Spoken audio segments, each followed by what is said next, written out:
Are you ready? Are you ready? Are you ready? Boom. There it is. There she is. Feast your eyes. I thought we'd just start with the cover. A little unconventional, but that's okay. No preamble. There she is. I always fast forward anyways to get to the cover art anyways, and I know you guys would be doing the same thing. But there she is. She's so beautiful. I have so much to talk about in this video.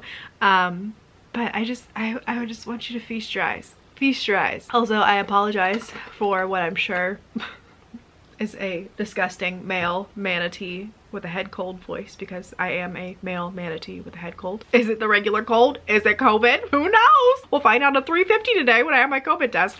I'm fine. Please don't worry about me. I just wanted to explain why I sound like this. So let's talk about the cover. I love her so much. She's everything that I ever wanted, and better than I ever wanted. I'm gonna link my cover artist Vanessa Morales' Instagram below. She's so talented. I'm gonna talk about the process of getting my cover, getting the sketches, and finding out who my artist was and all of that. Right now I just kind of want to squeal about my cover. She's perfect. She's beautiful. When I envisioned like what my perfect cover would look like, it's like strangely, like creepily very close to this. It would be like Addie in the center, Fatima, and then, you know, their little side companion Rosie, and I wanted like the hunter, the bad villain guy, like looking over them. I thought maybe it'd be like puppet strings or something over them. I love this. I love how somehow Vanessa like channeled like channeled my mind to know exactly somehow what I wanted, and I never told her this. I never told her, but it just happened, and it's so perfect. When I envisioned the cover, I knew probably we were gonna go with Halloween colors, so I was thinking like greens or oranges or maybe purples, but the blue is gorgeous, and I did not think that I would have like a navy blue book, but it works so well for me. I'm so happy with it. I think it pops so well with Addie's hair.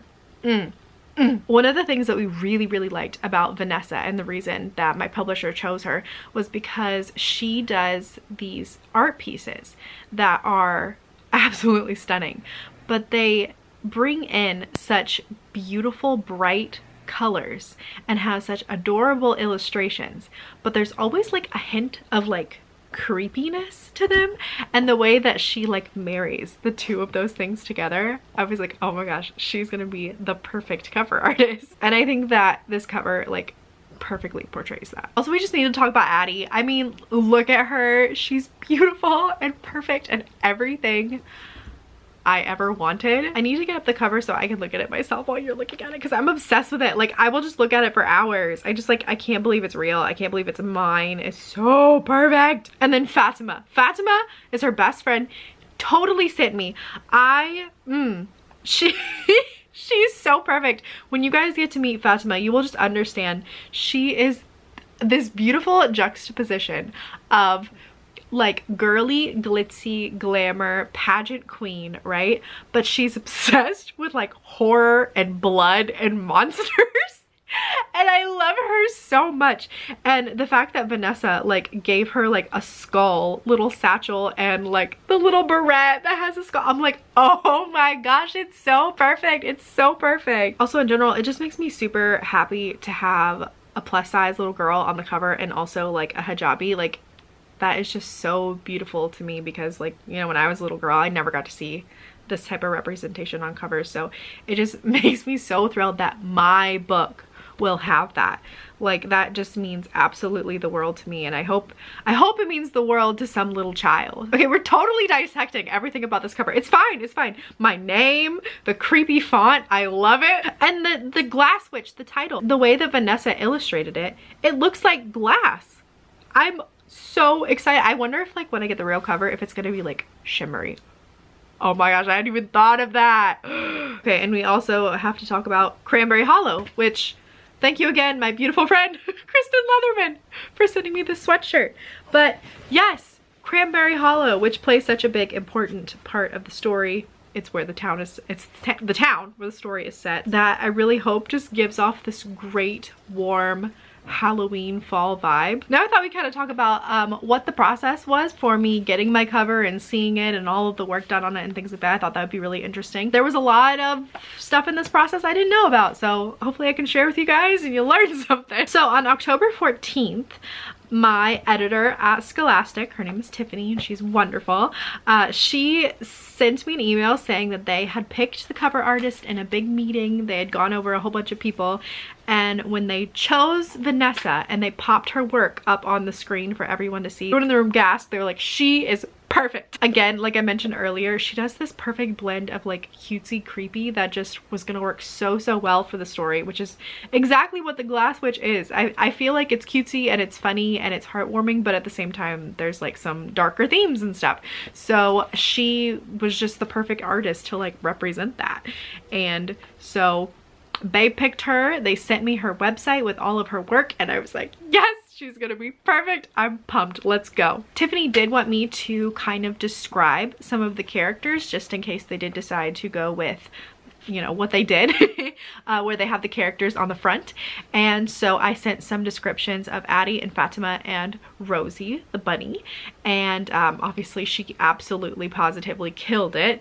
But it was really fun, and I sent her some pictures of how I envisioned Addie. I always kind of saw Abby as Ermengarde from The Little Princess, so I sent that picture along with just general descriptions, skin type, body type, hair, clothing they would wear. I even gave a little bit of their personality because I was like, well, she's, you know, she's gonna adapt these characters. She probably wants to give them a little bit of personality. So I wrote that in there too. I was like, I would rather give her too much information than too little. On November 4th, I saw my first sketch of the cover, and it was super cool to see that, to see my characters brought to life. It's like getting fan art, you know? I mean, that's what this is fan art of the babies that I created. Like, seeing them in real life is so wild. I saw the sketches. It was completely in black and white with just like a little bit of green over the cover. Like, that was the only color that we had so far in the sketch. So I was thinking that they were gonna go with a green cover, which I was down for anything. I was like, oh, it looks so cool. I'm so happy to see my characters. And it looks very similar to what it does now. At that time, all we had was the 3 characters and the hunter over top, and they were all in black and white. And then the clothing detail and the hair detail, things like that, weren't completely filled in. It really was just a sketch. Now, I did mention in my character description of Addie that she was a chubby girl, and of course that can mean like so many different body types, just saying chubby. So when we got the sketch in, we realized that Abby needed a bit more weight to her to actually fit how she looked in the book. So we sent feedback back to Vanessa saying, hey, we absolutely love it, but we need to add more weight to Addie so that she looks like, you know, the representation of what she looked like in the book. I also asked for a different font to be used for my name, just because I wanted something a little bit, you know, a little bit more pizzazz, a little bit more creep, a little bit more goosebumpsy, you know what I mean? And so I love what the final got changed to. And we saw the final on December 2nd. That's when it was sent to me, and I saw this and I squealed and I freaked out, and I like sent it to my family, and I was like, I cannot wait to reveal this. This is so great, like better than anything. And I'm so thrilled. Like I cannot describe the feeling of seeing this and knowing that like I'm gonna get to hold this, and like I made this. Like, it's just it is indescribable. I don't have words for it. I really don't. I don't. Now I thought we'd take a second to talk about pre-orders, because The Glass Witch is officially available for pre-order pretty much everywhere. I do have a fancy Linktree account down below. I will link where all of the links where you can pre-order, or just like some of the basic places like IndieBound, Target, Amazon, Barnes & Noble, all of those places. Those will be linked in that little link. But you should be able to find it wherever books are sold. I still don't really know how to talk about like marketing and like boosting myself in my book. I think that's something that I'm a little uncomfortable with, but I'm going to like learn over this year, and it'll be, you know, a great learning experience, and as I do it more, I'll get more comfortable. But bam if you wanted to pre-order, that'd be swell. Pre-orders do really help authors if you wanted to help out. I know with like my film agent, it'll make it a lot easier for her to like push movie and TV show deals and things like that if I have some pre-orders to back it. And you know, Scholastic will see that and they'll be like, ooh, she's doing good, let's give her more marketing. So it's really helpful overall, and yeah, I guess I would appreciate it. But anyways, that's all I have for you guys today. It's out October 18th this year. Anywhere books are sold. I'm so pumped. I didn't even give a pitch for the book. I guess I should have done that. If you like books about spicy, chubby, sassy little girls who, in an act of revenge, enact a curse that awakens an evil witch hunter that's gonna try to suck the magic out of her entire family in town. And her only way to save that is to join a beauty pageant. If that sounds fun to you and you like Hocus Pocus and Dumpling and a Snicker of Magic, things like that, maybe you'll like the book. See, I'm really bad at this. I'm really bad. Anyways, you guys, thank you so much for watching. I'm so happy I finally got to share this absolute beauty with you guys. Don't forget to like and subscribe and, you know, pre-order if you want. And I will see you in the next one. Bye.